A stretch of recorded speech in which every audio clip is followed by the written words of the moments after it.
Hello दोस्तों। आज जो है हम आपको कोई ब्लॉग नहीं दिखाएंगे, लेकिन आज हम आपको केरला की जो हमारी सीरीज़ थी, तो उस सीरीज़ में हमने क्या क्या देखा, उसमें हमारे क्या क्या कॉस्ट रहे, क्या चीज़ अच्छी थी, क्या बुरी थी, और अगर आप भी अपना ट्रिप प्लान कर रहे हैं तो उस ट्रिप का बजट कितना होगा। तो इस वीडियो में आज हम उस सब चीज़ों के बारे में डिस्कस करेंगे। तो बिना किसी देर के शुरू करते हैं। सबसे पहले जो है हम लोग, क्योंकि लुधियाना पंजाब में रहते हैं, तो यहाँ से सबसे पहले आपको केरला जाना है।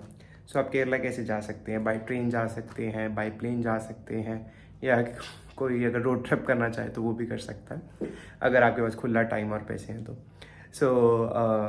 मतलब हम लोग जो है यहाँ से सबसे पहले जो गए थे, हम लोग गए ट्रेन से। लुधियाना से अम्बाला जो है हम गए 1500 रुपीज़ में। बेसिकली हम लोग जो है 4 लोग थे, मैं, मम्मी पापा और मेरा भाई। जो भी आपको कॉस्ट होगी यहाँ पे मैं 4 लोगों के हिसाब से बताऊँगा, और लास्ट में जो भी फाइनल कॉस्ट बनेगा, फाइनल ब्रेकडाउन होगा, तो हम उसको 4 से डिवाइड करके देख लेंगे कि क्या बनता है पर पर्सन कॉस्ट। तो हमारी सबसे पहले जो कॉस्ट थी वो थी लुधियाना से लेके अम्बाला तक की 1500 रुपीज़ की टैक्सी पड़ी थी हमें। तो अगेन क्योंकि 4 लोग थे तो डिवाइड हो जाता है, तो इसलिए पर पर्सन कॉस्ट कम आती है। सो उसके बाद हम लोग अम्बाला पहुँचे, और अम्बाला से जो थी हमारी केरला तक की चंडीगढ़ कोचुवेली संपर्क क्रांति एक्सप्रेस थी। ये जो ट्रेन है करीब 50 घंटे लेती है।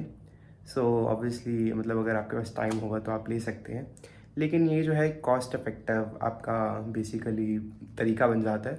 और साथ में ट्रेन एक्सपीरियंस भी करना, अगर आपने नहीं किया है इतना लंबा ट्रेन एक्सपीरियंस, तो I think once in a life time तो ज़रूर आप कर ही सकते हैं। हमारी जो ये ट्रेन थी ये अम्बाला से शुरू हो रही थी करीब आई थिंक फ्राइडे को 10:30 बजे, और इसका जो टाइमिंग है वो कोचुवेली यानी कि त्रिवेंद्रम नॉर्थ के स्टेशन पर पहुंचने का था 12:30 का। तो आप मोटा मोटी मान सकते हैं कि 50 घंटे की पूरी हमारी ये जो जर्नी थी। और इस जर्नी में जो है हमें कोंकण रेलवेज देखे, हमने केरला के बैक वाटर्स देखे, अरेबियन सी भी हमें दिखा किसी जगह से, और उसके बाद कोची का एयरपोर्ट जो है वो भी पूरा का पूरा आपको ट्रेन से दिखता है। अगर कोई प्लेन टेक ऑफ कर रहा हो या लैंडिंग हो रही हो, तो हमारे केस में भी ऐसा था कि प्लेन टेक ऑफ करने वाला था वहाँ से। अभी रेडी हो रहा था, उसके लिए रनवे पे आया था, तो आपको वो सब व्यूज़ दिख सकते हैं। तो जो हमारी ट्रेन जर्नी वो 3 वीडियोस में डिवाइडेड है, बेसिकली 3 पार्ट्स हैं उसके, ऑलरेडी इस प्लेलिस्ट में हमारे।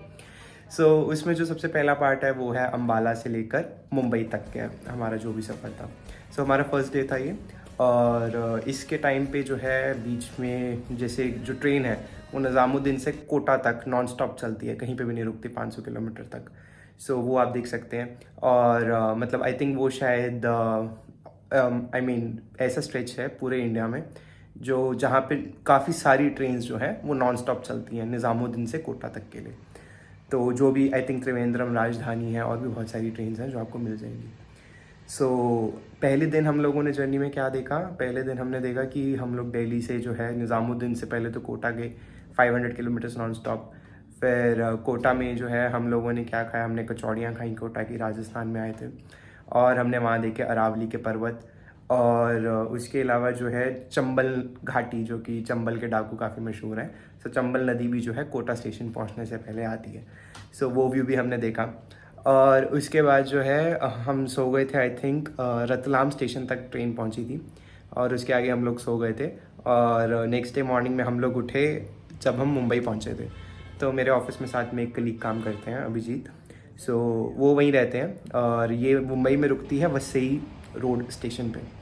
वसई पे रुकती है, और उसके बाद पनवेल में भी रुकती है मुंबई में। पर वो होता है सेकेंड डे का मतलब आपका स्टार्टिंग सुबह 6 बजे के करीब वहाँ रुकती है। तो वहाँ अभिजीत आए थे, उन्होंने खाने पीने की और भी ब्रेकफास्ट दे दिया, काफ़ी सारी चीज़ें दे दी। तो हम लोग तो मतलब उसके बाद से क्या कहते हैं, वो पूरा दिन वही खाते रहे। हाँ, तो फर्स्ट दिन था हमारा, जो आपको फर्स्ट पार्ट में दिखेगा, वो था हमारा बेसिकली अम्बाला से लेके मुंबई तक का स्ट्रेच। फिर उसके बाद जो है हम लोग आगे चलते हैं सेकेंड डे पे। सेकेंड डे जो है मुंबई से शुरू होता है और हमारा जाता है मैंगलोर तक।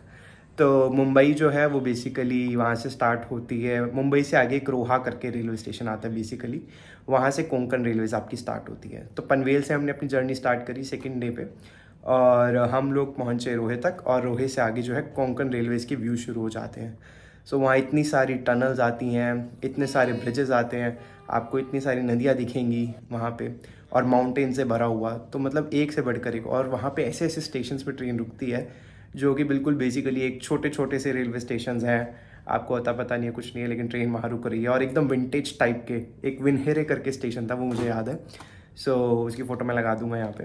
काफ़ी एक प्यारा स्टेशन मुझे लगा, तो वो भी आप देख सकते हैं। और उसके बाद जो है पूरा कोंकण रेलवे से कवर करके ट्रेन जो है रात को मैंगलोर पहुँच जाती है। सो कारवाड़, मैंगलोर, और बीच में गोवा आता है। सो गोवा के सबसे स्पेशल बात क्या है कि वहाँ पे जो है बेसिकली आप सनसेट के टाइम पे पहुँचते हो। तो जुआरी ब्रिज बहुत फेमस ब्रिज है गोवा का। सो आप जब जाते हो, जुआरी नदी से ऊपर आपकी ट्रेन जाती है और जुआरी ब्रिज आपको दिखता जाते हो, और वहाँ पे जो है पूरा प्रॉपर आपको सनसेट होता हुआ दिखता है, या थोड़ा सा ऊपर भी होता है, बट बहुत प्यारा व्यू आता है। सो वो भी आप मिस नहीं कर सकते अगर जा रहे हैं तो। हाँ, उसमें यह है कि आपकी ट्रेन टाइम पे अगर लेट हो गई बाई चांस, तो उसमें कुछ नहीं कर सकते। सो ये सब था सेकेंड डे पे, और मडगांव रुकती है और लास्ट में आके मैंगलोर तक हम लोग गए। सो कोंकण रेलवेज़ में जो है ये ट्रेन बहुत रुकती है। आप जैसे ही आपका मुंबई क्रॉस होता है, मतलब पनवेल से आप जैसे ही स्टार्ट करते हो आगे चलना, तो ट्रेन स्टेशन पे बार बार रुकती रहेगी, रुकती हुई। और हाँ, हमने रत्नागिरी में वड़ा पाव भी खाए थे, तो वड़े पाव भी आप ज़रूर महाराष्ट्र में तो ज़रूर खाओगे। और रुकती बहुत है बस आपकी कोंकण रेलवेज़ में, बिकॉज सिंगल लाइन है, तो एक ट्रेन आएगी, दूसरी ट्रेन जाएगी, उसके लिए इसको क्रॉसिंग छोड़नी पड़ेगी। सो ये था हमारा सेकेंड डे, जिसमें रुकी बहुत, लेकिन ऐसा नहीं कि ट्रेन मैंगलोर पे बिफोर टाइम थी, हाफ एन आवर बिफोर थी। तो क्योंकि इनका सब टाइम टेबल ऐसे ही बनता है, उनको भी पता होता है कि क्रॉसिंग देनी होगी, सो टाइम टेबल इसी हिसाब से बनाते हैं। नहीं तो आइडियली तो मुझे लगता है इसको 40 घंटे भी नहीं लगने चाहिए अगर वो कोंकण रेलवे का स्ट्रेच डबल हो तो। फिर आपके क्या कहते हैं, मैंगलोर ख़त्म होता है, और उसके बाद जो है थर्ड डे पे हम आते हैं। सो थर्ड डे जो है हमारा कासरगोड, आई थिंक रात को ट्रेन पहुंच गई थी और तब तक हम जाग ही रहे थे।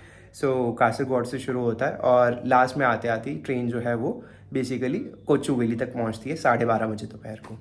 और उसके बीच में जो है क्या क्या व्यू पॉइंट्स देखने को आते हैं, बहुत सारे बैक वाटर्स दिखते हैं आपको। और बीच में कई कई जगह आपको हाउस बोट्स भी दिखेंगी, जब वो एर्नाकुलम या अलपुआ स्टेशन के आसपास होगी ट्रेन कहीं, तो वो भी आप देखोगे। और इसके अलावा जो है ग्रीनरी हद से ज़्यादा, मतलब आप केरला में आप जैसे ही आप एंटर करोगे ना, आपको एक तो स्टेशन इतने क्लीन दिखेंगे, मतलब नॉर्थ में ऐसे स्टेशन कहीं नहीं मिलने वाले हैं आपको, इतने साफ़ सुथरे। और आई थिंक मैंने वीडियो में एक स्टेशन डाला भी था, शोरनूर करके आई थिंक स्टेशन था, बहुत प्यारा स्टेशन है, बहुत प्यारा। सो बड़ा स्टेशन भी है, और इतनी साफ़ सफाई थी उसके अंदर, देख के मज़ा आ गया। फिर कोची आता है आपका बीच में, और कोची आने से पहले जो है अलुवा स्टेशन आता है। सो वहाँ जो है ट्रेन रुकती तो नहीं है, लेकिन वहाँ पे जो है आपका कोची का एयरपोर्ट होता है। और कोची एयरपोर्ट जो है, अगर आपको पता हो तो, world's first fully solar airport है। तो इतना प्यारा एयरपोर्ट है, और वहाँ से आपको पूरा सोलर पैनल्स ही पैनल्स दिखते हैं जैसे आप ट्रेन से जाते हो। सोलर पैनल्स दिखेंगे पहले, और फिर आगे एयरपोर्ट की पूरी बिल्डिंग दिखेगी, और फिर उसके बाद आपको जो है रनवे दिखेगा। सो हम लोगों को भी एक दिख रहा था, प्लेन अप्रोच हो रहा था हमारी साइड पे, और आई थिंक जानबूझ के ट्रेन को जो है स्लो कर देते हैं एयरपोर्ट के पास वाले एरिया में। सो उसका भी व्यू मैं लगा दूंगा यहाँ पे साथ में। एयरपोर्ट ऐसे एयरप्लेन ऐसे लग रहा था जैसे हमारी साइड पे ही आ रहा है, वो बेसिकली टेक ऑफ के लिए तैयार हो रहा था। तो वो हमने देखा कोची में, और उसके बाद में ज़्यादा कुछ तो नहीं देखा। बट हाँ, हम कोचुवेली स्टेशन लास्ट में पहुँचे, और हम लोग जो है टाइम से पहले हैं कोचुवेली स्टेशन पे पहुँच गए थे।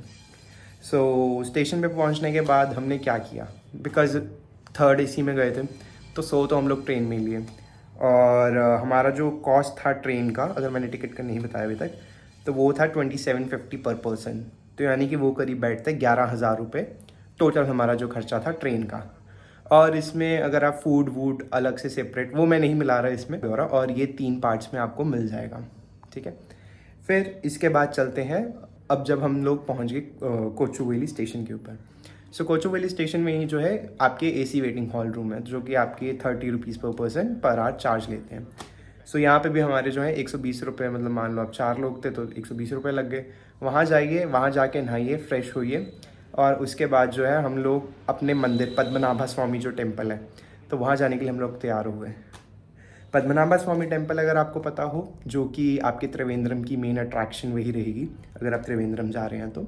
और उसके बाद कोवलम बीच, वहाँ पे भी हम आएंगे। सो फर्स्ट डे था, हमने बेसिकली त्रिवेंद्रम के लिए रखा था, और उसमें जो है मतलब बेसिकली केरला में फर्स्ट थे। सो हमने एक टैक्सी हायर की थी, जो की थी पेपर केरला हॉलीडेज़ की। सो आई थिंक अगर आपको भी केरला जाना हो और अगर आप एक से ज़्यादा लोग मतलब 2 या 2 से ज़्यादा लोग हों तो मैं सजेस्ट करूँगा कि आप लोग भी टैक्सी ही प्रेफर करो, क्योंकि क्या होता है केरला में बहुत सारी जगह हैं घूमने के लिए और टाइम अगर आप देखो तो लिमिटेड ही होता है लोगों के पास में, क्योंकि आप सब छुट्टी लेके आते हो एक हफ्ते के लिए या शायद 7 या 8 दिन के लिए, ऐसे ही होता है तो, या 10 दिन मैक्सिमम। तो अगर आप लोग मान लीजिए बस में जाते हैं तो या ट्रैवल करते हैं ऐसे किसी उस तरीके में, एक तो वो आपको हालांकि सस्ता तो पड़ेगा थोड़ा सा, लेकिन उसमें ये है कि आप कभी इधर से उधर जाने के लिए कोई कन्वीनियंस खोज रहे हो, क्योंकि आपको हर जगह अलग अलग अट्रैक्शंस पे भी जाना है, तो आपकी कॉस्टिंग आई थिंक अगर आप 2 से ज़्यादा लोग हो तो टैक्सी आपको शायद बेटर पड़ेगी। हम लोगों ने भी जो है अर्टिगा करी थी इनसे, पेपर केरला हॉलीडेज से, और ये जो थी बेसिकली हमने 6 नाइट 7 डेज़ के लिए करी थी टैक्सी, और हमें 700 किलोमीटर का पड़ा था 14,900 रुपये। सो ये आपकी बार्गेनिंग के ऊपर है, हालांकि इनिशियल प्राइस जो उन्होंने कोट किया था वो ज़्यादा था, तो थोड़ा सा उनसे बार्गेनिंग करके करा, और बिकॉज हम लोग कन्याकुमारी भी गए थे तो 600 रुपये उसके एक्स्ट्रा ऐड हुए, सो 4900 प्लस 600, सो 15,500 हो गए ये। और ये था 700 किलोमीटर के लिए, तो आपको ये भी ध्यान रखना है टैक्सीज हमेशा किलोमीटर्स के हिसाब से होगी वहाँ पे। तो 700 किलोमीटर और उसके ऊपर जितने भी किलोमीटर आप ट्रैवल करोगे तो वो 18 रुपीज़ पर किलोमीटर के हिसाब से था। आपकी गाड़ी टू गाड़ी डिपेंड करेगा कि कितने रुपए वो पर किलोमीटर आपसे एक्स्ट्रा चार्ज करेंगे। सो अगर आप अर्टिगा जा रहे हो तो वो 18 रुपये के आपको चार्ज करेंगे, ठीक है। सो फाइनल जो भी टैक्सी की कॉस्टिंग होगी वो मैं आपको लास्ट में बता दूंगा, और इनिशियल कॉस्टिंग ये थी, और हमारे टोटल कितने किलोमीटर्स लगे, ताकि आपको भी एक आइडिया हो जाए कि हाँ अगर आप भी केरला जा रहे हैं और यही आइटनरी अगर फॉलो करना चाह रहे हैं तो आपके भी कितने किलोमीटर्स लगेंगे उस हिसाब से, ठीक है। सो टैक्सी जो थी वो हमारी स्टेशन के बाहर ही, हमने ऑलरेडी कोऑर्डिनेट कर लिया था उनके साथ, और स्टेशन के बाहर ही खड़ी हुई थी। तो उसके बाद जो है बिकॉज ट्रेन 12:30 पहुँच गई थी और 1:30 बजे के आसपास हम भी पहुँच गए थे। सो अब क्या करना था इतनी देर के लिए, तो बिकॉज जो पद्मनाभा स्वामी टेम्पल है वो 12 बजे दोपहर को बंद हो जाता है और उसके बाद खुलता है 4:30 बजे। सो अगर आप भी जा रहे हैं और बेसिकली टेम्पल के दर्शन करना चाहते हैं तो ये याद रखना उसके बार बार टेम्पल बंद होता रहता है, खुलता रहता है, बंद होता रहता है, खुलता रहता है, इवन जब वो खुले हुए टाइमिंग्स भी हैं। सो ये इस चीज़ का ध्यान रखना, ऐसा नहीं है कि पूरा आपके क्या कहते हैं सुबह से खुल के 12 बजे तक खुला रहेगा, नहीं, वो बीच बीच में बंद होता रहता है। सो टाइमिंग्स आपको आराम से इंटरनेट पे मिल जाएंगे, और अगर आपको सुबह का टाइम जाना है तो आप किस स्लॉट पे जा सकते हैं, और शाम को जाना है तो किस स्लॉट पे।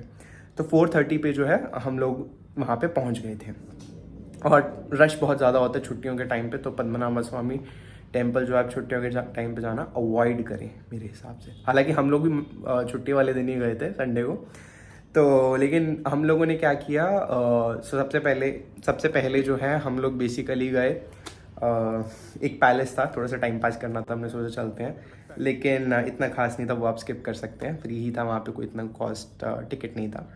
और वहाँ पे ज़ू भी है और भी चीज़ें हैं त्रिवेंद्रम में, तो अगर आप जाना चाहें आप जा सकते हैं टाइम पास करने के लिए।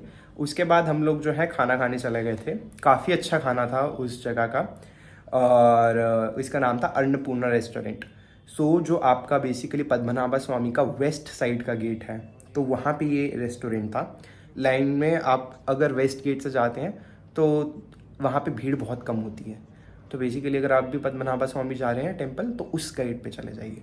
तो हम लोग वहाँ पे गए, 4 बजे उन्होंने एंट्री शुरू कर दी थी, हालांकि अंदर जो मेन टेम्पल है वो 4:30 ही खुलेगा, 5 सो 4:30 ही उन्होंने एंट्री करी मेन टेम्पल प्रेमाइसेस के अंदर, जहाँ पे मेन आपके विष्णु जी विराजमान है। सो ये जो है लेटर विष्णु जी हैं, और ये टेम्पल जो है वर्ल्ड का रिचेस्ट टेम्पल है, अगर आपको पता होगा। सो ये सब हमने वीडियो में कवर किया हुआ है, हालांकि टेम्पल के अंदर आप वीडियो नहीं बना सकते हैं, लेकिन उसके बाहर ये सारी इन्फॉर्मेशन हमने आके दी थी। तो 15 मिनट के अंदर अंदर हमारे दर्शन हो गए, लेकिन अगर आप लेट करते हैं या आप मान लीजिए दूसरे नॉर्मल गेट से जाते हैं, साउथ गेट से या किसी से भी, वहाँ भीड़ इतनी ज़्यादा हो जाती है इकट्ठी, तो बेटर है अगर आप भी वेस्ट साइड से जाइए तो। और मंदिर के अंदर जाइए, वहाँ पे अंदर आपको विष्णु जी मिलेंगे, और काफ़ी अंधेरा करके रखा हुआ है, आई थिंक वहाँ पे अगर लाइट वाइट थोड़ी सी ऐड करें मंदिर वाले अंदर तो थोड़ा अच्छा होगा। और उसके बाद जो है मंदिर के बाद हम लोग 5 बजे तक पूरे फ्री हो चुके थे, हम बाहर आ गए थे मंदिर से। सो फिर हम लोग जो है कोवलम बीच गए। सो कोवलम बीच जो है ये त्रिवेंद्रम के थोड़ा बाहर पड़ता है, और वहाँ जो है बेसिकली क्योंकि टैक्सी थी हमारे पास में, तो हमने उनको बोला कि हम कोवलम बीच चलते हैं। सो कोवलम बीच गए, वहाँ जाके हमने 1.5-2 घंटा एंजॉय करा, मज़े किए कोवलम बीच में। काफ़ी प्यारा बीच है, वहाँ का जो लाइट हाउस है। सो हम लोग जिस दिन गए थे, क्योंकि 5 बजे लाइट हाउस बंद हो जाता है और मंडे को कोवलम बीच का लाइट हाउस बंद रहता है। सो 5 बजे तक खुला रहता है और दिन में ही। तो आप लोग भी अगर आए हैं ज़रूर जाइए, बहुत प्यारा लाइट हाउस है। और जो कोवलम बीच है वो भी बहुत प्यारा है। काफ़ी सारे वहाँ पे होटल्स हैं, अगर आपको बाई चांस नाइट स्टे करना है तो आप कोवलम बीच में भी कर सकते हैं और काफ़ी सही रहेगा वो भी। फिर उसके बाद कोवलम बीच को 1-2 घंटे हमने एक्सप्लोर करा, मज़े किए वहाँ पे, फ़ोटो वोटो खिंचाई। और उसके बाद वहाँ पे एक शिव जी की मूर्ति भी है, तो वो एक टेम्पल है, थोड़ा सा बीच से अलग जाके है। हम लोग वहाँ नहीं गए, लेकिन आप लोग भी वहाँ जा सकते, कहते हैं काफ़ी अच्छा मंदिर है। सो शिव जी का स्टैचू बना हुआ है काफ़ी ज़्यादा, और वो भी आपके अरेबियन सी के साथ भी ही है। तो कोवलम के बाद हम लोगों का प्लान था कि उसी नाइट को हम लोगों को जाना है कन्याकुमारी। सो फिर हम लोग जो है टैक्सी, क्योंकि थी हमारे पास में, तो एक टैक्सी का ये बेनिफिट रहता है कि आपको जब जहाँ जाना है आप आराम से जा सकते हो। सो हम लोग वही 1.5 घंटा वहाँ पे हमने एंजॉय करा, और फिर हम लोग निकले वहाँ से कोवलम बीच से, और अपने टैक्सी में चले गए। और हमने उनको बोल दिया कि भाई अब हमें कन्याकुमारी जाना है। सो उनको हमने पहले ही बता दिया था ड्राइवर को कि हमारा मेन ऑब्जेक्टिव आज रात कन्याकुमारी जाना है होटल के अंदर। सो कन्याकुमारी में जब हम पहुँचे तो वहाँ पे हमें आई थिंक 1.5 से 2 घंटे, 2 से या शायद 2.5 घंटे लग गए थे हमें कन्याकुमारी पहुँचने में, आपके क्या कहते हैं कोवलम से कन्याकुमारी तक के। तो उसमें जो है थोड़े से स्ट्रेच में हाईवे बना हुआ है, और उसके बाद जो है अभी हाईवे का काम चल रहा है, नेशनल हाईवे 66 है। सो वहाँ से हम लोग चले, और बीच में कहीं से उन्होंने तो दूसरी रास्ता पकड़ा, और हम लोग बीच में नगर कॉइल करके एक काफ़ी बड़ा टाउन है तमिलनाडु का। सो वो आता है, थोड़ा पहाड़ी सा रास्ता है, और इस करके टाइम थोड़ा ज़्यादा लग जाता है। नहीं तो डिस्टेंस वाइज देखा जाए तो काफ़ी पास में है, आई थिंक 100 किलोमीटर्स भी नहीं है त्रिवेंद्रम और कन्याकुमारी। लेकिन 2.5 घंटे आई थिंक लग गए थे हमें, सेफली मैं कह सकता हूँ। फिर उसके बाद कन्याकुमारी में जो है हम लोग रुके थे होटल सी लैंड में। होटल सी लैंड जो है ये बेसिकली आपका बिल्कुल आप कन्याकुमारी की जहाँ टिप है, जहाँ से आपको विवेकानंद रॉक मेमोरियल 400 से 500 मीटर दूर है, आपका जो मतलब बेसिकली फेरी पॉइंट होता है उसके लिए, और सनराइज पॉइंट जो है वो भी वहाँ से करीब 400-500 मीटर की दूरी पे है। आप लोग बहुत आराम से, मतलब वहाँ क्लस्टर्स में होटल हैं काफ़ी सारे। हम लोग तो थे होटल सी लैंड में रुके थे, और यहाँ पे जो हमारा वो था क्या कहते हैं टैरिफ था, वो हमें पड़ा था 3500 रुपये का 2 रूम्स। बेसिकली अच्छे मतलब ठीक ठाक रूम थे, डिसेंट रूम थे, और हमें वहाँ रात ही बितानी थी तो अच्छा था। बेसिकली आप भी अगर आएँ तो ये होटल मैं कह सकता हूँ कि आप जा सकते हैं। 3500 की टोटल कॉस्ट थी, यानी कि 1750 पर रूम वहाँ पे हमें चार्ज हुआ। उसके बाद जो है हमने रात वहीं बिताई। Next day morning, early morning हम लोग जल्दी उठे, और जल्दी उठने के बाद जो है हम लोग सनराइज़ देखने बेसिकली गए, क्योंकि कन्याकुमारी जो है ऐसा पॉइंट है जहाँ से आपको सनराइज़ और सनसेट दोनों दिखते हैं इंडिया में। इकलौता पॉइंट है, बिकॉज सदर्न मोस्ट टिप है। कन्याकुमारी में वहाँ गए सुबह सुबह उठ के, और हमने सनराइज़ देखा, बहुत प्यारा सनराइज़ था। सनराइज़ देखने के बाद ही हम लोग चले गए विवेकानंद रॉक मेमोरियल, और उस दिन मंडे था, छुट्टी नहीं थी, मंडे था। तो विवेकानंद रॉक मेमोरियल जाने के लिए क्या होता है, बेसिकली फेरीज चलती हैं 8 बजे सुबह, 8 साढ़े 8 मान लीजिए आप चलती हैं, 8 बजे एंट्री होती है अंदर। तो अब वो फेरी के लिए ना टिकट्स लगती हैं, लाइन लगती है बेसिकली, एक 100 रुपये की टिकट होती है और एक 300 रुपये की टिकट होती है।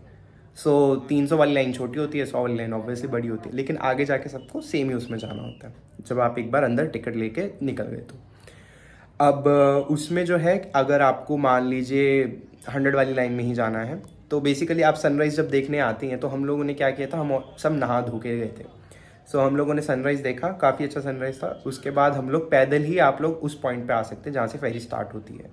वहीं से जो है लाइन आपकी स्टार्ट हो जाएगी बेसिकली, और आप वहीं खड़ जाइए जाके। हम भी वहीं खड़ गए थे, तो वहाँ पे हम लोग बैठ गए, और पापा जो है वो जाके चाय नाश्ता वो सब जाके बाहर से ले आए थे, तो चाय ले आए और साथ में वड़े ले आए, तो वो सब हमने खा लिए। फिर उसके बाद जो है 8 बजे गेट खुला और हम लोग अंदर चले गए। We were one of the first persons जो कि अंदर चले गए, मतलब हमारी वाली लाइन में। और फिर उसके बाद जो है अंदर गए, जाके टिकट्स ले लिए, और 100 रुपीज़ की पर पर्सन यहाँ पे आपको चार्ज पड़ेगा, ठीक है, टिकट लेने का। और एक टिप और है कि आप लोग भी अगर विवेकानंद रॉक मेमोरियल जा रहे हैं तो सुबह सुबह ही जाइए जितना जल्दी हो सकता है, बिकॉज कन्याकुमारी जो है वहाँ पे टेम्परेचर्स बहुत हाई होते हैं। सो वो 35 40 डिग्रीज, तो मार्च में भी इवन 40 डिग्री तक चले जाता है वहाँ पे टेम्परेचर। सो इसीलिए प्रेफर करिए कि सुबह सुबह चले जाइए। तो हम भी सुबह सुबह चले गए थे और 8 बजे गए और हम लोग गए अंदर। और उसके बाद हम लोगों ने विवेकानंद रॉक मेमोरियल था, वहाँ पे एक मंदिर बना हुआ है विवेकानंद जी का, वो देखा।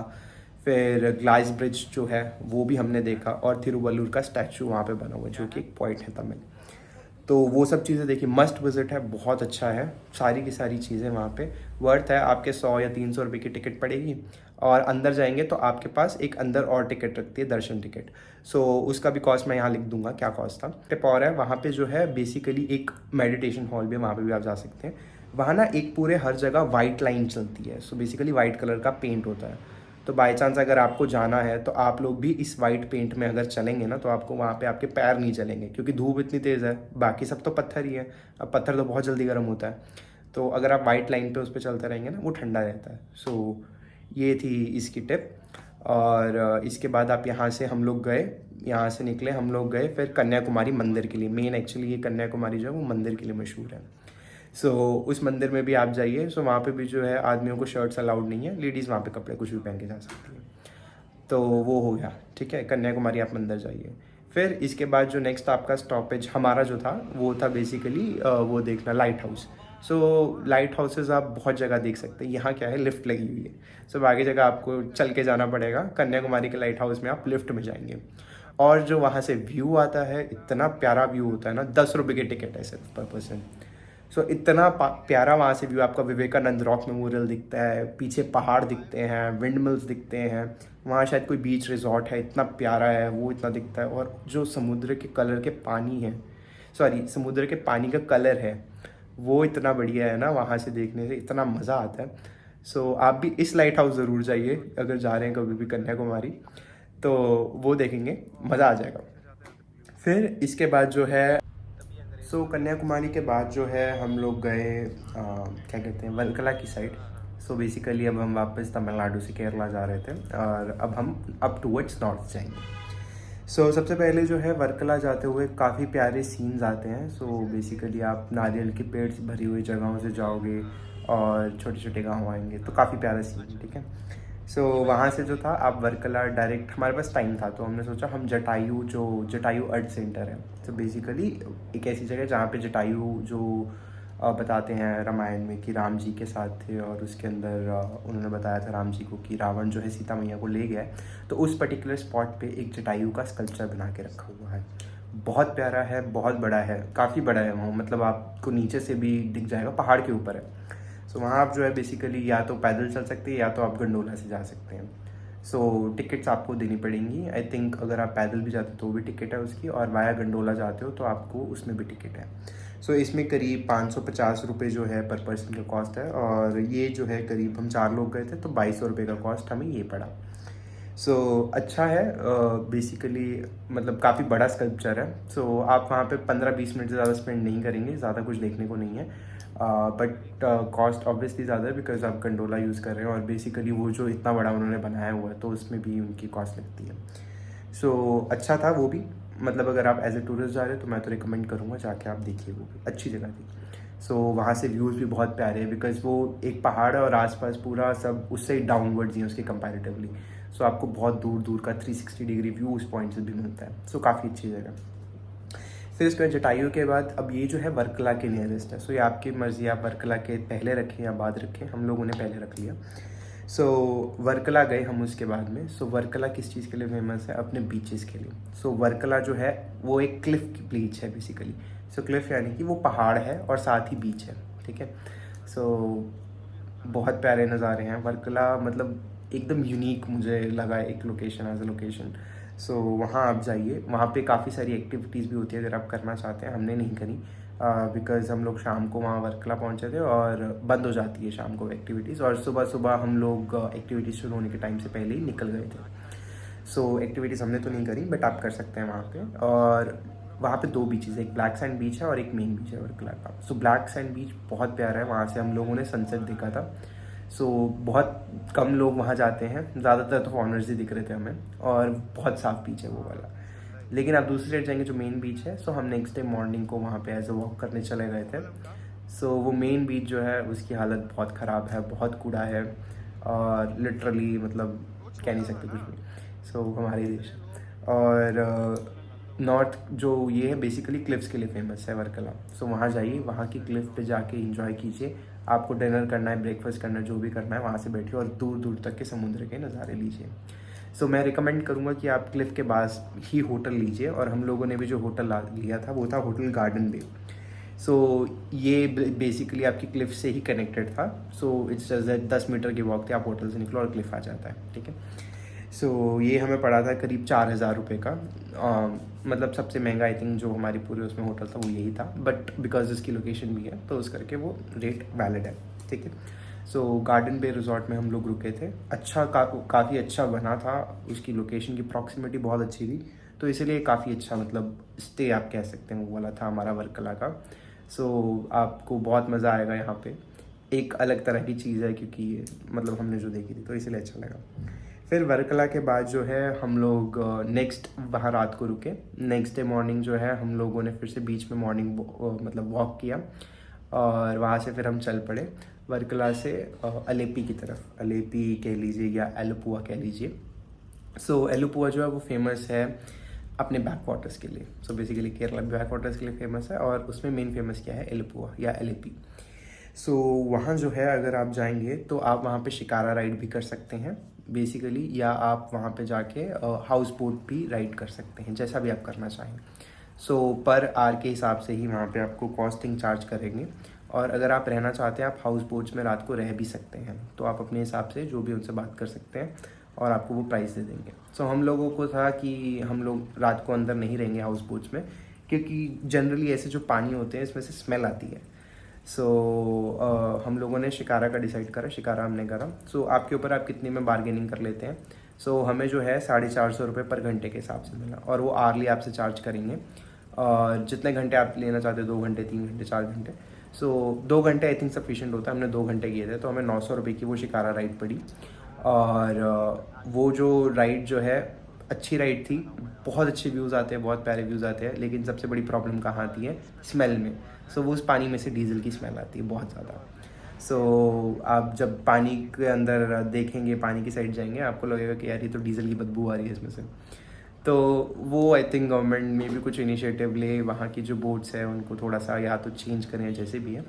बट हाँ, वहाँ पे हमारी जो कॉस्ट आई थी वो आई थी 900 रुपये की शिकारा राइड, सो 450 पर आवर। और हम लोग जो होटल में रुके थे एलेपी में वो था होटल मैग्नेट। सो जो होटल मैग्नेट है ये बेसिकली उसी पॉइंट पे है जहाँ से शिकारा राइड्स जो है वो स्टार्ट होती हैं। सो आप भी अगर अलेपी आ रहे हैं तो आप भी इस होटल में रुक सकते हैं, क्योंकि बिल्कुल उसी पॉइंट पे है जहाँ से शिकारा स्टार्ट होता है। हम लोग बेसिकली गए अलेपी से मुन्नार की तरफ। सो अलेपी से मुन्नार जो है, आप अलेपी से थेकड़ी भी जा सकते हैं या अलेपी से मुन्नार, जैसे भी आपको जाना चाहें आप कर सकते हैं। थेकड़ी जो है वो फेमस है पेरियार नेशनल पार्क के लिए और वहाँ जो है बेसिकली एक बोट राइड होती है, तो वो आपको जंगल के अंदर लेके जाएगी और कहेंगे वहाँ शायद जानवर दिखेंगे। सो मोस्टली लोगों को वहाँ कुछ नहीं दिखता, सिर्फ एक नॉर्मल बोट राइड होती है। तो हमें उस चीज़ में इंटरेस्ट नहीं था क्योंकि हमें पता है वहाँ पे कुछ दिखना नहीं था काम का। तो और वहाँ पे भीड़ बहुत ज़्यादा होती है, तो ऐसा भी नहीं कि वहाँ भीड़ भी थेकड़ी। तो हम लोग जो है अलेपी से चले सुबह और हम वाया थेकड़ी गए मुन्नार की तरफ। सो बीच में जो है जो रास्ता आएगा उसमें पूरा वो आपके रबर प्लांटेशंस आएंगे, बीच में पाइनएप्पल के खेत आएंगे। मैंने पहली बार पाइनएप्पल के खेत देखे, ठीक है। रबर प्लांटेशंस होंगे, क्योंकि ऊटी वगैरह में भी देखे हैं, मतलब जो रबर प्लांटेशंस हो गई, आपकी कॉफ़ी गार्डन, सॉरी जो कॉफ़ी गार्डन कॉफ़ी के आपके वो हो गए स्टेट्स हो गए, और जगह देखे हुए हैं। लेकिन यहाँ पे जो है पहली बार मैंने एक रबर का देखा और दूसरा जो है पाइनएप्पल मतलब उसका मैंने कभी खेती नहीं सुनी थी, मतलब देखी नहीं थी कभी भी। फिर उसके बाद जो है आपके कॉफ़ी प्लांटेशंस, टी प्लांटेशंस, जिसके लिए टी प्लांटेशंस के लिए बेसिकली फेमस है ऊटी जो का मुन्नार है, सॉरी। सो वो सब आपको दिखेंगे, लेकिन वो सब आपको जनरली जो मज़ा आता है दिखने वाला पार्ट है अगर आप एक कोची से मुन्नार वाला एरिया देखिए और मुन्नार से आप थेकड़ी वाला देखिए। तो मुन्नार से थेकड़ी में भी आते हैं व्यूज़, लेकिन जो थेकड़ी से अलेपी के बीच में, थेकड़ी से बिल्कुल स्टार्ट होती थी अलेपी तक जो रास्ता जाता है, सो वहाँ बहुत अच्छे अच्छे व्यूज़ आते हैं इस चीज़ के। सो टी प्लांटेशंस अगर आपको देखने हैं सड़क के ऊपर, सो वो आपको इस रूट पे दिखेंगे, थेकड़ी से पहले पहले, ठीक है, अलेपी से थेकड़ी जाओगे। उसके आगे भी दिखते हैं लेकिन उतने ग्रीन या उस हिसाब के नहीं दिखे, मे भी शायद वेदर चेंज हो गया था क्योंकि बरसात का मौसम हो गया था बाद में। तो ऐसा रास्ता था, बहुत अच्छा रास्ता है। तो हमें करीब आई थिंक 6 से 7 घंटे लग गए हम लोगों को, 7 से 8 शायद लग गए अलेपी एलुपुआ से हमें मुन्नार पहुँचते पहुँचते। सो जब हम मुन्नार पहुँचे तो वहाँ पे हम लोग रुके ऑर्चिड होम स्टेज में। सो बेसिकली मुन्नार हमारा 2 नाइट का प्रोग्राम था। ऑर्चिड होम स्टे जो था अरुणाचल में है। सो बेसिकली मुन्नार से 15 किलोमीटर पहले है। और आपकी जो एक्टिविटीज़ है वो मुन्नार अगर आप जाते हो तो मुन्नार के अंदर कोई एक्टिविटी इतनी खास नहीं है, वो मुन्नार के आसपास ही है। तो आपको अगर जाना है तो ऐसा नहीं है मुन्नार की कि मेरे को मुन्नार के टाउन में लेने, क्योंकि हम इनिशियली जब सोच रहे थे लेने का तो हमने यही सोचा, तो हमारे ड्राइवर ने हमें सजेस्ट करा कि बेटर है आप कहीं बाहर लीजिए, मुन्नार में मत लीजिए। तो हम लोग उसीलिए वहीं अरुणाचल जो था वहीं पे उन्होंने बोला, और उसी टाइम ही हम एक होम स्टे के सामने थे, ऑर्चिड होम स्टे। तो हमने कहा चलो उधर ही पूछ लेते जाके। सो ये होम स्टे जो है बहुत अच्छा होम स्टे था, मतलब लकीली हम ऐसी जगह पे ऐसे पॉइंट पे उन्होंने बात कर दी। और होम स्टे आप देख सकते हैं कि मतलब अंदर जो है अच्छा खासा हट बना हुआ है। उन्होंने जानवर रखे हुए थे, एक पग था, एक पपी था छोटा सा, आई थिंक गोल्डन रिट्रीवर था शायद, छोटा सा था, बहुत बहुत सुंदर था। और वहाँ से जो व्यूज़ है ऊपर से जो है बेसिकली वो हो रहे थे, जिप लाइनिंग हो रही थी ऊपर से ही हमारे, और पहाड़ दिख रहे थे एकदम मस्त। और वहाँ पे जो डिनर के लिए रात को लाइटनिंग वगैरह हो रखी थी, पूरा ऐसे बहुत अच्छा था। सो जितने भी हमने स्टे में रुके सबसे अच्छा स्टे जो था वो हमारा मुन्नार का ही स्टे था, और वो बाय चांस हम लोगों को मिल गया। सो अगर कोई मुन्नार जाना चाहता है तो मैं ऑर्चिड होम स्टे जो है अरुणाचल में, ये मैं रिकमेंड करूँगा, आप जा सकते हैं।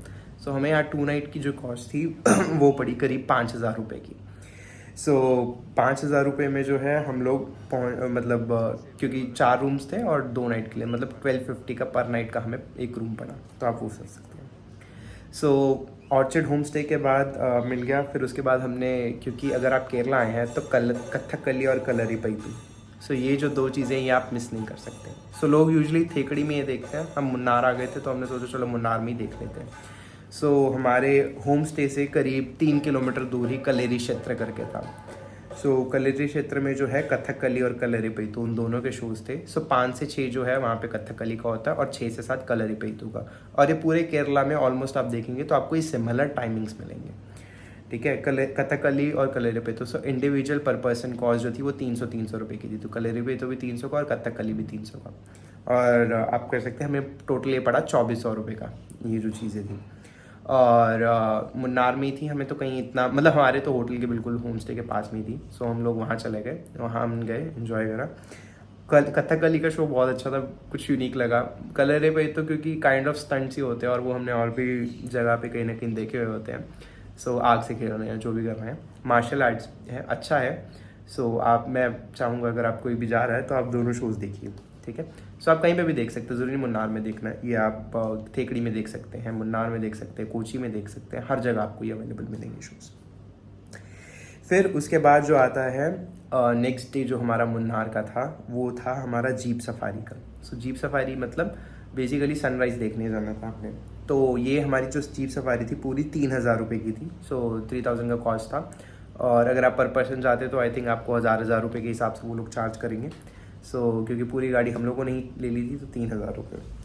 और इसमें जो है हम लोग नाडू कन्नी सनराइज़ पॉइंट गए। सो नाडू कन्नी सनराइज़ पॉइंट बहुत अच्छा है, मतलब एक पहाड़ ऐसे नुकीला सा पहाड़ एक है, आई थिंक इतना प्यारा वहाँ से व्यू आ रहा था। और सामने आपके बिल्कुल एकदम सनराइज़ पहाड़ के पीछे से होता है, बहुत अच्छा दिखता है। सो आई थिंक मुन्नार आ रहे हैं, एक कोलुकुमलई पीक भी है। सो आप चाहे वहाँ जाइए चाहे यहाँ आ जाइए। अगर आपके साथ बड़े बुजुर्ग हैं सो मैं आपको कहूँगा कि आप नाडू कन्नी व्यू पॉइंट आइए, बिकॉज यहाँ से जो रास्ता है प्रॉपर रोड बनी हुई है। लेकिन कोलुकुमलई पीक जो है वहाँ पे उबड़ खाबड़ रास्ता है 8-10 किलोमीटर का, या चाहे जितना भी स्ट्रेच है मुझे नहीं पता, बट उबड़ खाबड़ है। तो अगर पेरेंट्स जा रहे हैं तो जीप सफारी करेंगे तो उनके लिए थोड़ी दिक्कत होगी। तो इसीलिए मैं प्रेफर करूँगा कि वो लोग इधर आए। लेकिन हाँ, जो जैसे यंग है, बच्चे ही हैं सिर्फ हम जैसे हो, तो वो ज़रूर कोलुकुमलई पीक जाए। अब नाडू कन्नी सनराइज व्यू पॉइंट के बाद हम लोग गए पोनमोडी डैम।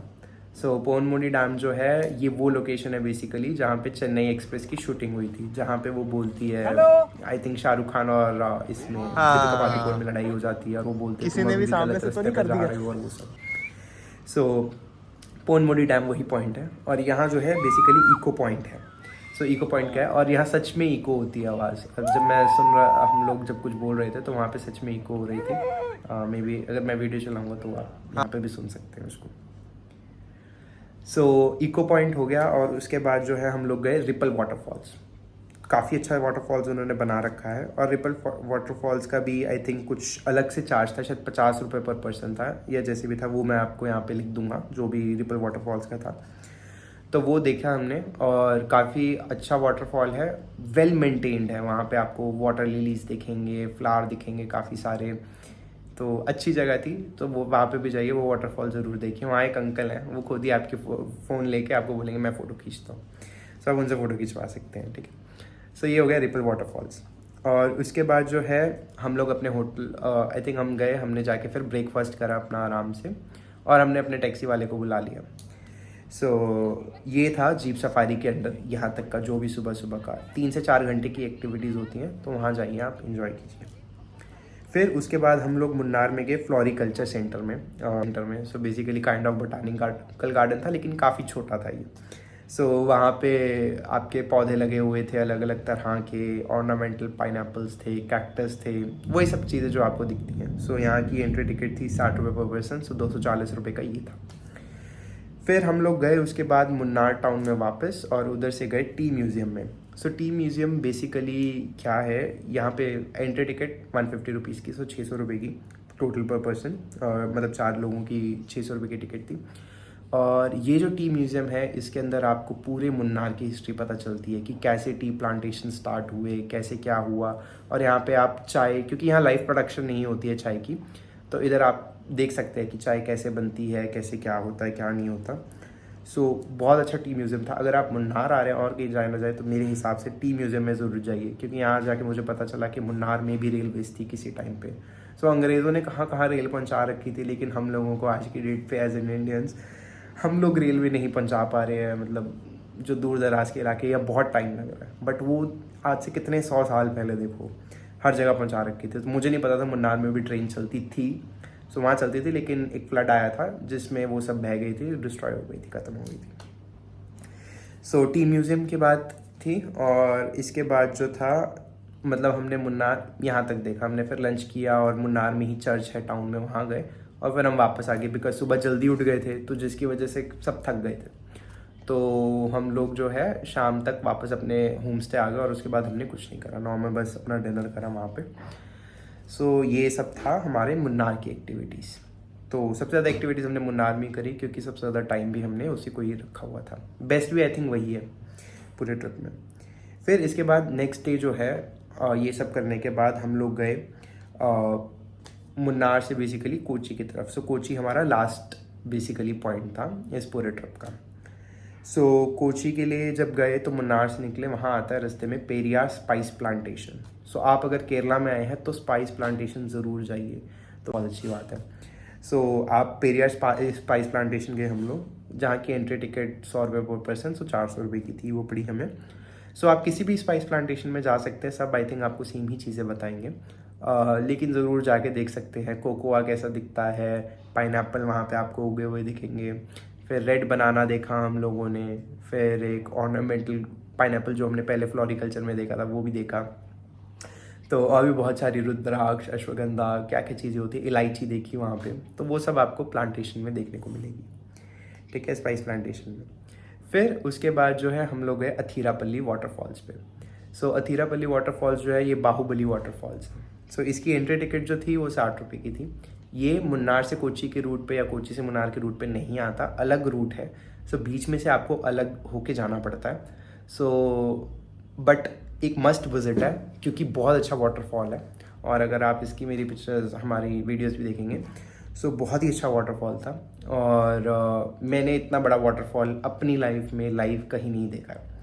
सो बहुत अच्छी चीज़ थी, और अगर आप जाएंगे तो ये मस्ट विजिट है। हालांकि ये बीच में आपकी किसी आइटनरी के रास्ते पे नहीं आता, अलग से आता है, लेकिन हर कोई ज़रूर जाता है। सो आप भी ज़रूर जाइए यहाँ पे अगर जा रहे हैं तो। फिर उसके बाद हम लोग पहुँचे शाम को कोची में, और कोची में जो है हम लोग रुके बेसिकली होटल प्राइम पैलेस पे। सो जिसका हमें पड़ा 1500 पर रूम का हमें पड़ा, और 3000 रुपये टोटल आप मान लीजिए हमें पड़ा कोची के होटल में। सो हमने ये होटल क्यों सिलेक्ट करा, बिकॉज़ ये जो है आपका वाटर मेट्रो स्टेशंस जो हैं उसके बिल्कुल पास में है। सो आप लोग जो है वहाँ पे रह सकते हैं होटल प्राइम पैलेस। मतलब जितने हम लोग होटल्स में रुके उसमें से सबसे, मतलब आप कह सकते हैं कि उतना अच्छा होटल ये हमें नहीं लगा, बट क्योंकि इसकी लोकेशन ऐसी थी मेन कोची में, मतलब ऐसी जगह पे था, सो हम लोगों ने कहा ठीक है चलिए कोई बात नहीं।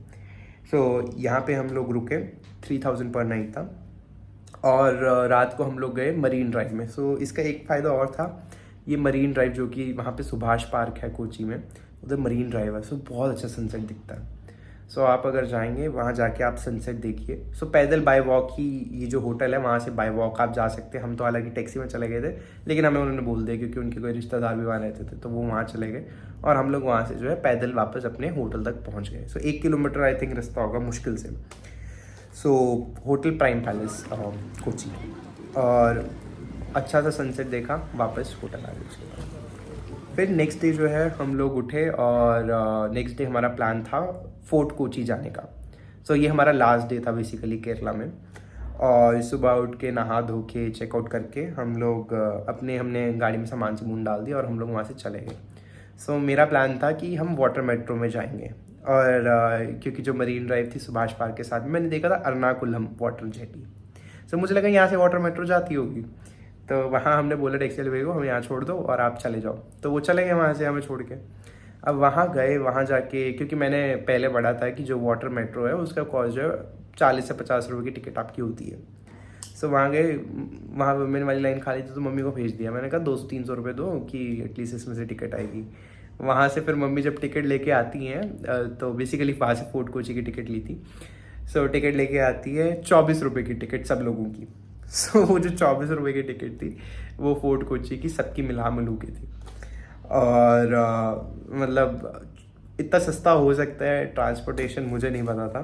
तो 6 रुपये में हम लोग जो है एक जेटी में हम लोग बेसिकली एर्नाकुलम जेटी से हम लोग पहुंचे बेसिकली फोर्ट कोची के जेटी स्टेशन पे। सो जेटीज़ जो है वो पुराने टाइम से चलती हुई आ रही हैं, वो पहले भी चलती थी।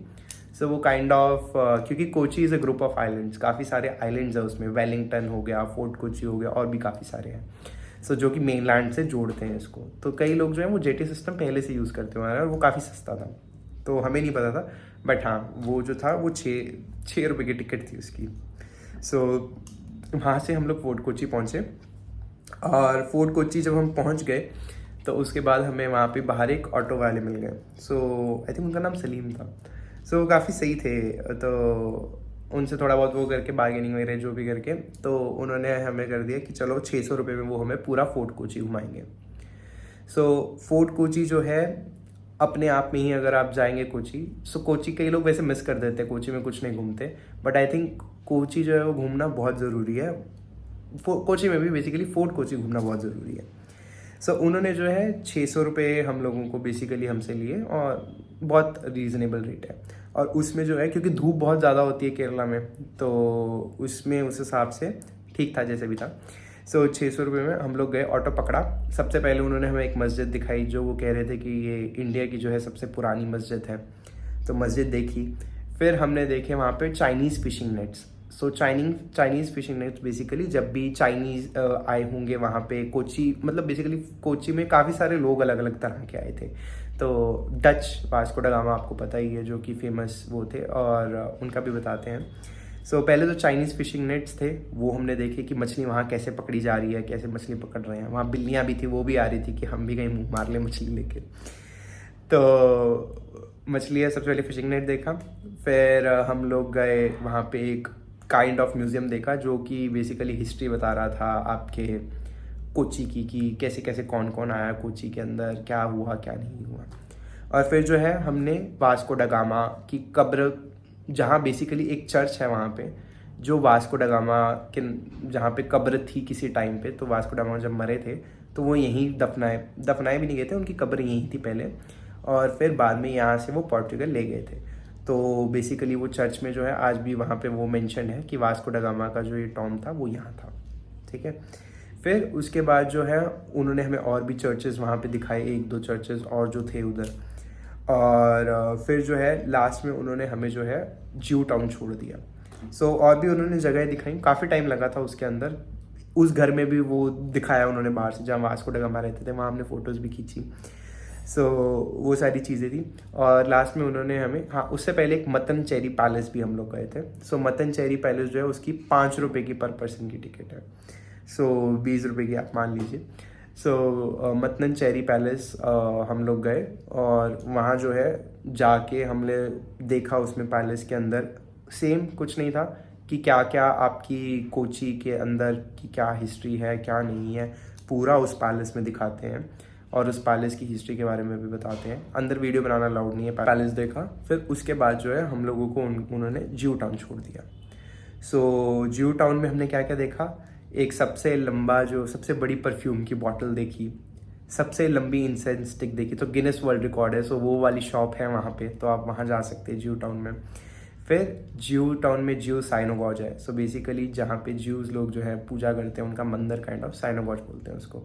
हम लोग जिस दिन गए थे उस दिन वो बंद था, तो सैटरडे, आई थिंक सैटरडे हम लोग गए थे, सैटरडे वो बंद था और उस दिन वो नहीं खुला होता, तो हम नहीं जा पाए। लेकिन अगर आप किसी और दिन आए एक्सेप्ट सैटरडे, तो आपको वहाँ जा सकते हैं और देख सकते हैं। और वहाँ पे जो है आपको बेसिकली स्ट्रीट है, एक काफ़ी अच्छी वॉकेबल स्ट्रीट है, तो वहाँ जाइए, आपको ऐसे पुराने पुराने स्टाइल के कैफ़ेज़ दिखेंगे और बिल्डिंग्स दिखेंगी पुरानी पुरानी सी। वहाँ बेसिकली जूस लोग रहते थे। आज के टाइम पे वहाँ सिर्फ 3 ही जू रह गए हैं जो कि एक्चुअल में जू हैं, बाकी सब वहाँ से जाके इजराइल जा चुके हैं।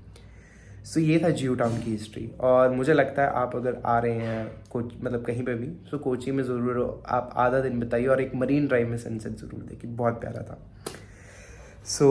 ये था हमारा कोची का एक्सपीरियंस। और फोर्ट कोची हमने देखने के बाद फोर्ट कोची घूमने के बाद हम लोग पहुँचे मतनचेरी वाटर मेट्रो स्टेशन पे।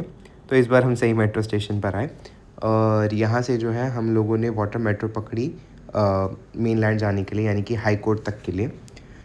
एक नई चीज़ थी हमारे लिए ये भी, बिकॉज़ हमारे वहाँ तो ऐसे मेट्रोज़ होते नहीं हैं, और मेट्रो ही नहीं होती खैर।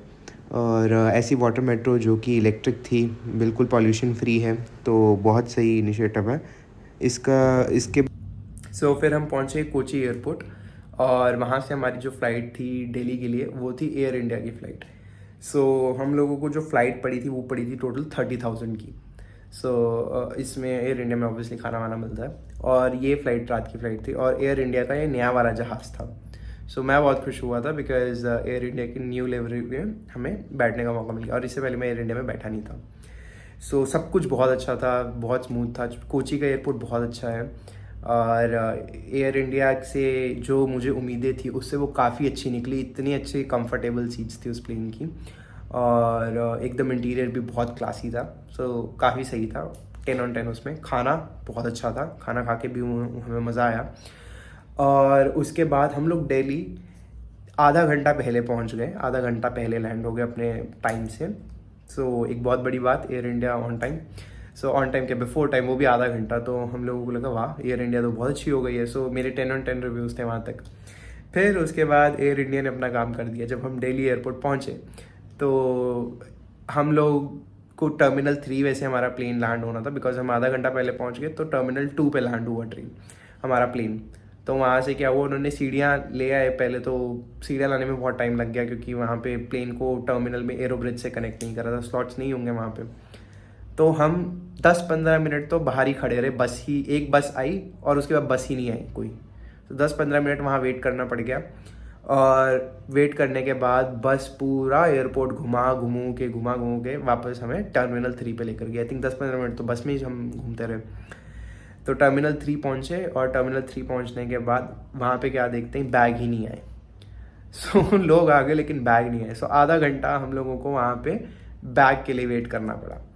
जो है एयर इंडिया का जो 10 on 10 रिव्यू था मेरा, जब तक फ्लाइट लैंड हुई थी, वो 10 की जगह वो 5 on 10 हो गया, बिकॉज जो ग्राउंड हैंडलिंग था वो बहुत गंदा था इनका। अगर आप इंडिगो का देखेंगे या आप किसी और एयरलाइन का देखेंगे तो वो काफ़ी अच्छा होता है। तो उस कंपैरेटिव में एयर इंडिया यहाँ थोड़ा सा, आई थिंक एयर इंडिया को इम्प्रूव करना पड़ेगा अगर वो कोई वीडियो देखेगा तो। हमें फ़्लाइट्स पड़ी ये 30,000 की, और उसके बाद हम लोग जो है टर्मिनल 3 से हम लोग ने लुधियाना के लिए टैक्सी पहले से करके रखी हुई थी।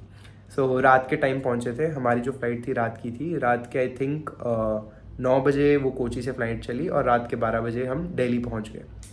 सो दिल्ली से हमें लुधियाना हमने टैक्सी करी थी और वो टैक्सी हमें पड़ी 5,000 की। सो इसके बाद जो हमारा पूरा केरला ट्रिप जो था पूरा, वो था हमारा टैक्सी पूरा मिला मिलू के 10 दिन का ट्रिप था हमारा। क्योंकि हम ट्रेन में रुके 3 दिन, आप मान लीजिए 2.5 दिन तो ऑलमोस्ट ट्रेन में, 2 दिन ऑलमोस्ट ट्रेन में निकल गए।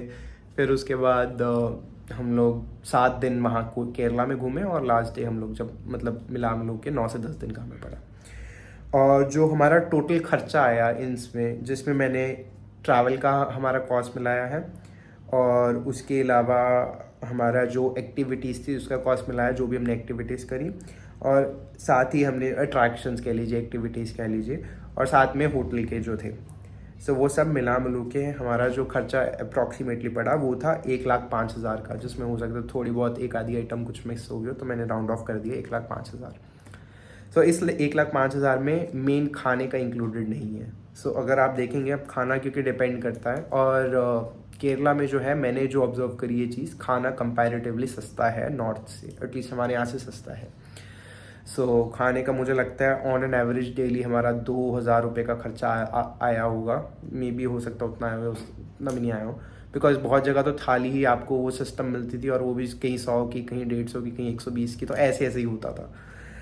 तो ये हो गया। और इसके बाद जो है आप अगर खाने का खर्चा मैं मैक्स भी मिला लूँ तो 1,00,000, मान लीजिए आप 20,000 ऐड कर लीजिए तो 1,25,000 रुपये के आसपास आप मान लीजिए। हालांकि वो मैं अब फाइनल में इंक्लूड नहीं करूँगा बिकॉज खाने का ऑब्वियसली ऊपर नीचे जैसे भी हो सकता है। सो जो कॉस्ट मुझे पता है मैं उसके हिसाब से आपको बताता हूँ।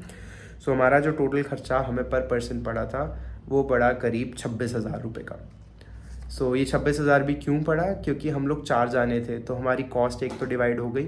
और क्या होता है जब आप होटल्स में जाते हो सो आपको एक बार्गेनिंग का थोड़ा सा वो हो जाता है, कोई भी एक्टिविटी करते हो तो बार्गेनिंग का वहाँ पे आपको थोड़ा सा स्कोप बन जाता है जहाँ पे फिक्स प्राइसेस नहीं होते हैं। सो यहीं तक था। सो कोची की जितने भी जो भी मैंने आपको डिटेल्स बताई हैं तो हर एक की वीडियो जो है आपको हमारी केरला की प्लेलिस्ट में मिल जाएंगी।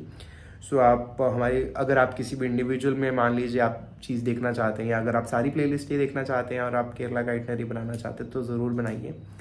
आपको यही सेम आइटनरी बाय चांस आपको अगर कन्याकुमारी से कोची जाना है वो भी चल जाएगी, और अगर आपको कोची से कन्याकुमारी जाना है सो आप बिल्कुल हमारे से जो हमने करा उससे रिवर्स फॉलो कर सकते हैं। और बस आई थिंक यहाँ सब कॉस्ट के बारे में होगी। और हम लोग जो है गए थे मार्च के महीने में। सो एक चीज़ और है, कोची मेन घूमने का जो टाइम है वो यूजुअली आपका देखे तो अक्टूबर नवंबर में शुरू हो जाता है और फेब मार्च तक ख़त्म हो जाता है। सो कई जगह पे लिखा होता है कि आप मार्च में मत जाइए, गर्मी होती है बहुत ज़्यादा, लेकिन वहाँ पे केरला में गर्मी सारा टाइम ही होती है, आप जब भी जाइए। तो मुझे ऐसा लगता है अगर आप मार्च में भी जाएंगे तो बढ़िया है, और गर्मी आपको फेब में भी उतनी मिलेगी, आपको मार्च में भी उतनी ही मिलेगी। और इसमें जाने से आपका क्या बेनिफिट होता है, काइंड ऑफ शोल्डर सीज़न है तो इसमें लोग कम जाते हैं। तो आप जो है अगर आप भी मार्च में जाएंगे तो आपको इतनी भीड़ नहीं मिलेगी हर जगह पे, तो जाइए मार्च में आराम से वहाँ पे मज़े कीजिए और घूम फिर के आइए और मौज कीजिए। सो रखते हैं इस वीडियो को यहीं तक। आई थिंक वीडियो काफ़ी आज लंबा हो गया है, बट आई थिंक होपफुली जो भी केरला का अगर आइटनरी बनाना चाह रहा है और अगर आप यहाँ तक पहुँचे हैं तो मे बी ज़रूर ये वीडियो शायद आपको हेल्प करेगा आपकी आइटनरी बनाने के लिए। और वीडियो अगर आपको पसंद आया हो तो वीडियो को लाइक कर देना, चैनल को सब्सक्राइब कर देना नहीं किया तो, और शेयर कर देना ज़रूर। Thank you so much for watching, और नेक्स्ट टाइम आपको मिलेंगे मे बी कोई नई ट्रिप के साथ किसी और जगह पे कहीं और के व्लॉग्स दिखाएंगे। सो तब तक के लिए stay tuned on our channel. Thank you so much for watching, bye.